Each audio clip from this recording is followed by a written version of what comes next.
What's up, everyone? The first veto competition has taken place and the house seems to be turning against Taylor for no apparent reason.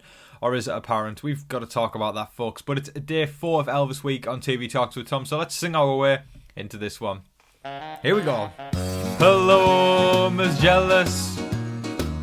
Jasmine is jealous. Now Monty's turned on Taylor. Let's hope she doesn't quit. They're spreading lies and rumours. Quite frankly, it's total bullshit. Paloma's jealous. Jasmine is too. So is Monty. It's like they're in a queue. Yeah, folks, the song pretty much said it there. It doesn't really make sense, but we are here to talk all about it. We've got so much to talk about, so welcome to your live feed update. Alright, folks, now right before we get started, if you haven't already, I would appreciate it if you could hit that subscribe button. It's just down there and it takes 1 second. Click it. Click it, folks. I'd appreciate it. And also hit the like button and hit the bell icon to get notified every single time a brand new upload goes live on the channel. Alright guys, now before we delve into the not so uplifting parts of today's live feed update, we'll talk about the most uplifting part of the live feed update, and that is that Michael won the power of veto. I am just so happy. That was the nice mental boost that I believe we all needed yesterday, and definitely that was the nice part before the storm arrived. I am just so, it's weird, it's like I've never even met Michael, but I'm just so incredibly proud of him, and I just want to give him a big hug and say, you did it, kiddo. Like, you did it amazing. I'm just so happy and proud of him. And it's just the fact that we're seeing somebody who was a hardcore fan be put on the block week 1. And then before he was hyping himself up, can't get my words out, he was hyping himself up going, what would Janelle do? What would she do in this situation? She wouldn't give up and she'd get that veto. Feeds came back. He had the power of veto necklace around his neck. So absolutely fabulous news there. A huge congratulations to Michael. I'm incredibly proud of him. And I would love if people just showed some appreciation and support for Michael in the comment section. I know we're probably going to get a lot of comments today on the negativity that's going on. Absolutely speak on that. I don't want to silence that at all, so definitely give your thoughts on the Taylor situation in the comment section below. But before y'all do, please just spread some positivity and happiness about the fact that Michael won the power of veto. Okay, so I'm afraid there isn't that much more good news in yesterday's goings on in the house, so it's pretty much hard cold facts from here on out, and it's not facts that we're all going to be happy with. It's facts that we should all realise what's going on. We all need to educate ourselves on what's going on in the house to understand what's happening, to get context, and I'm going to do that in the best way possible. Of course, I am not going to list every single last thing because I didn't watch the live feeds for 24 hours straight, but I will do my best to shed light on what is actually happening in there and explain to the best of my abilities. And I will say that if you all feel like you need to know more afterwards, head to Twitter, or I would say Twitter's probably the best place to go to, as there is a lot of educational threads on what's actually being said step by step, and people are describing and breaking the whole thing down. But I'll give you my 2 cents on it right now. Okay, so with Michael having won the power of veto, he's of course going to take himself down, because why wouldn't he? And a replacement nominee has to be made. So Daniel and Nicole kind of went backwards and forwards for a while about, it could be Indy being the replacement nominee, and I think there was a whole thing going on where Daniel had reportedly accused Indy of cheating or being a bad sport basically in the veto competition. And then all of a sudden Taylor's name got brought up. Ooh, okay, here we go. So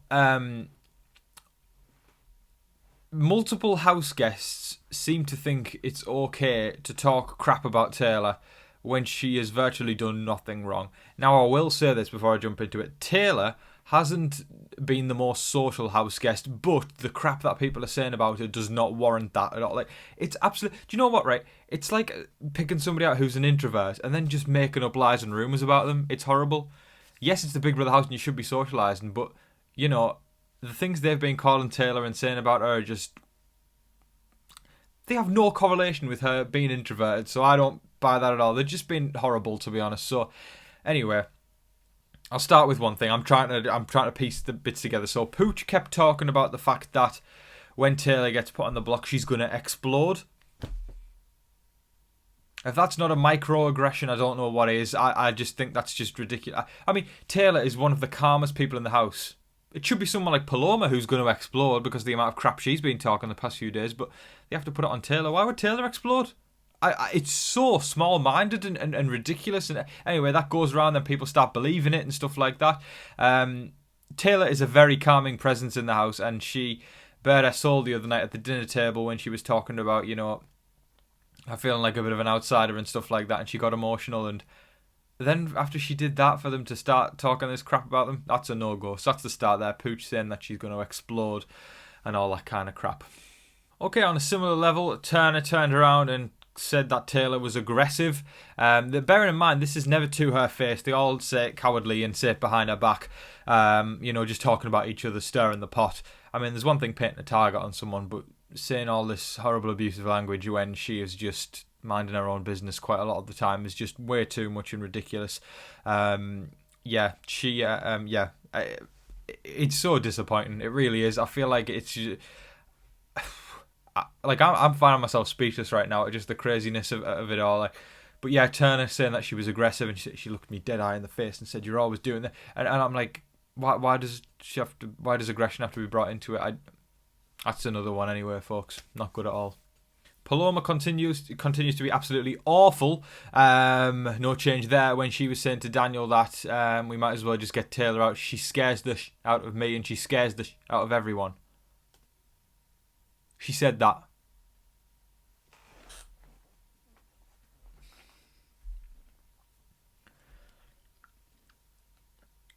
I've never had to do a live feed update like this before.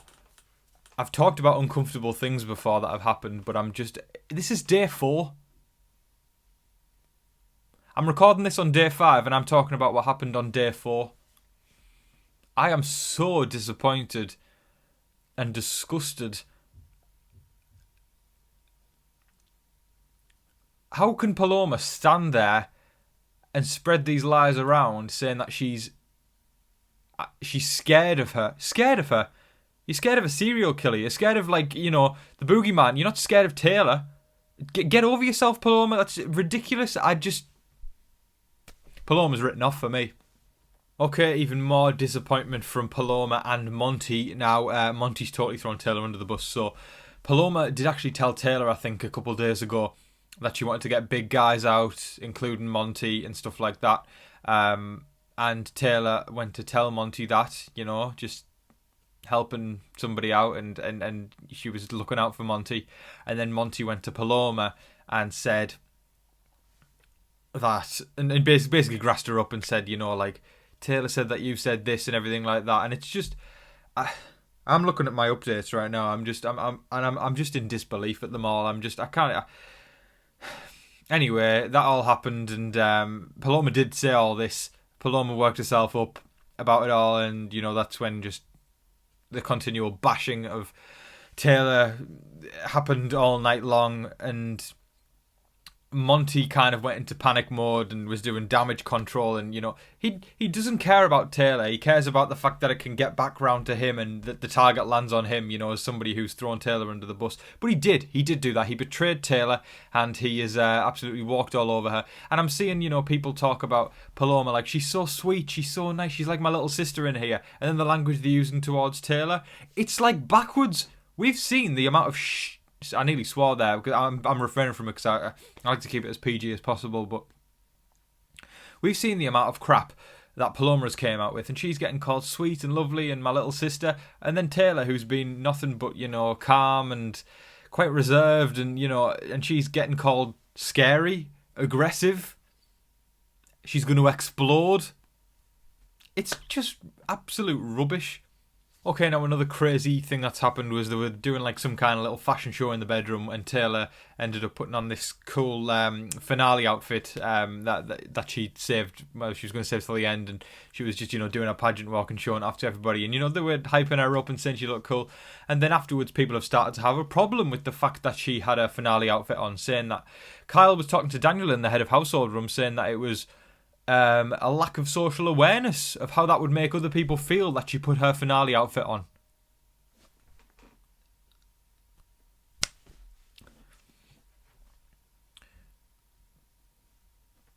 I don't even have anything to say. I'm just like, it's like they're reaching for like just things to just talk about Taylor with, and just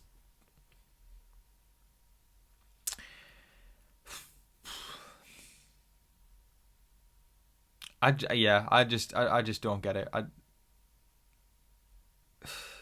She's introverted, and then she finally comes out of shell a bit, and then they just crap on her. It's just not even fair. It's not a lack of social awareness. I wouldn't be if I was in that house. I would not be offended if someone put on their finale outfit or whatever. It's just ridiculous. Okay, now Nicole is not innocent in this scenario. She was talking about how when Taylor got emotional at the dinner table the other night, that humanised her. What on earth is that a way to talk about a human? Somebody getting emotional humanised her. She's not a robot. She's got feelings just like everybody else. It's so ridiculous. And then Nicole went on to talk about how Taylor discussed about she'd been bullied in the past, and then Nicole had said that she's doing a form of bullying on the house. How is Taylor... They've got this backwards. They have got this backwards. It's absolutely ridiculous. I just don't know. Yeah, I do not know. It's a tough one. In the fact that it's tough for Taylor. Yeah, not good at all. Now for even sadder times, Taylor doesn't even know that half of this crap is being said, but she was in the bathroom at one point and she was talking to the mirror, like, you know, and saying, why am I always alone in this house? And it's just awful. Again, you just want to give her a big hug, and it's really, really sad. And then there was a point where she was in the bedroom by herself and she was just sobbing her heart out. She was crying her eyes out, had her head in her hands, and just... It was awful. It was bloody awful, it was. And nobody should have to feel like that in a game. Especially on day 4, when she's done absolutely nothing wrong. She's been a reserved, calm self, cool and collected. And she's been made to feel ostracised and isolated in that house. And it's really, really, really sad. That is all of your live feed updates for today, folks. I would usually say I thoroughly hope you all enjoyed this. I will say I thoroughly hope you all were happy to understand what was going on. It's hard to close this one out. It really is hard. Yeah, I don't know. And I feel like I didn't even cover everything there. Of course, like I said, you can check out social media for more coverage of what went down, but there's some highlights of some of the behaviour yesterday. So I'll try and be a bit more positive as we close this one out, because I don't want to end on a negative note. So... I hope everybody's having a fantastic weekend, and I hope everybody's got a smile on their face, and you know, all that kind of wonderful stuff's going on. I'm going to take a quick moment actually to give a shout out to someone. So somebody reached out to me a couple of days ago, and he is starting out a new YouTube channel, and he sent me his video, you know, asked me for some tips, and said he's looking forward to joining the Big Brother YouTube community, and I was absolutely thrilled to get that message. So folks, I'm going to give a shout out to Dak Chats. I will put his link in the description to his channel. Please go subscribe and check out his video, and hit the like button. It's going to be wonderful to have somebody new around in the Big Brother YouTube community. So that's fantastic news. That's the positive news at the end of a bit of a negative live feed update. So yes, Dak Chats, folks, he seems like an absolutely wonderful guy, so go check him out. Links in the description, folks, so go subscribe to him. Now, let's close things out, folks. Thank you so much for watching, everybody. I hope that you're all staying safe, staying positive, and staying healthy out there. And remember to be kind to one another. That's very important after today's update. Be kind to one another. But, folks, in the meantime, please don't forget to like, share, comment, and subscribe. Do all of that good stuff. But until your next live feed update, I've been your host, Tom Vasey. Good night.